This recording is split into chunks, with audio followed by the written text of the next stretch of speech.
Hi everyone, my name is Harsh. I'm currently working as an engineer at LocalStack, and previously I have been working at different tech startups like HackerRank, QuantSight, and even some bigger companies like Red Hat with the OpenShift team.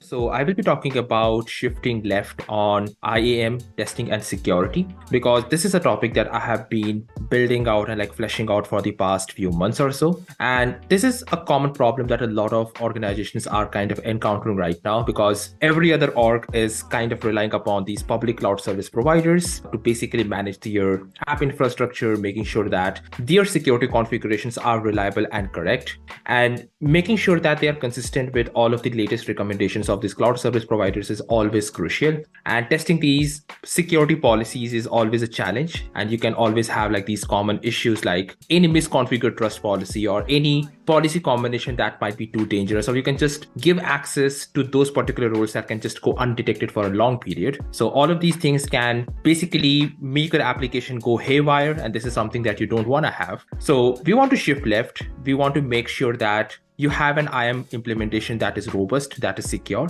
And this talk is exactly going to discuss on how you can do that right from the local developer machines, so that you don't have to wait for something to blow up on the cloud, and everything can start happening right from your local machines itself. Working at LocalStack has opened me up to a world of where we talk to a lot of users, a lot of customers about how these things are kind of affecting them. And this is a problem that I encountered while I was working at my previous companies as well. IAM was one of the things that was simply quite difficult for us to understand, handle, and manage. And we always used to look in different kind of tools and implementations that can kind of help us to reach the state that we want to achieve right now. So with all of the work, with all of the things that we have been doing, we kind of have built out different tools, different strategies on how you can try to solve this one common problem for yourself. And this is exactly what I will try to showcase in this particular presentation.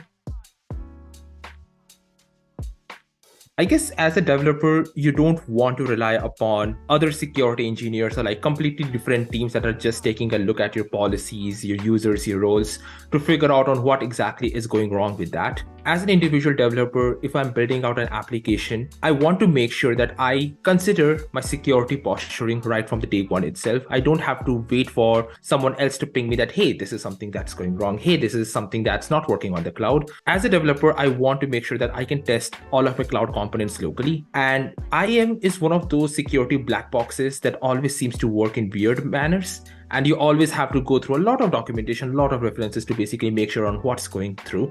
A lot of the beginners or a lot of people who are already experienced in the industry will kind of relate to this one common problem. And if you can somehow pull all of these cloud components locally on your developer machine, test everything out before you actually put something out on the cloud, before you actually put something out on the production, this is a huge win-win, not just for you as a developer, but also for your entire team, your entire project, whatever you are trying to build out.